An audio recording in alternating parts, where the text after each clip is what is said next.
ঠিক আছে, আমাদের আলু তোলা হয়ে গেছে, এখন বাড়ি যাব। অনেক হয়ে গেছে, অনেক। এটাই অনেক যথেষ্ট। ঠিক আছে।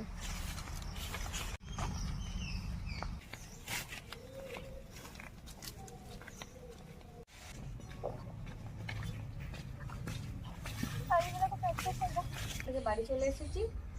এটা এরপরে ছালটা এবার ছালটা ছাড়াই, ছালটা না ছাড়াইলে কাটা যাবে না।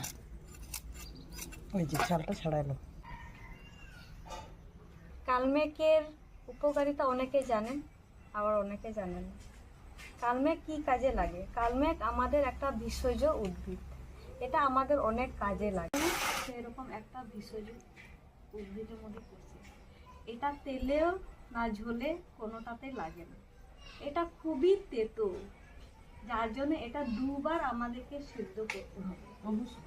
তো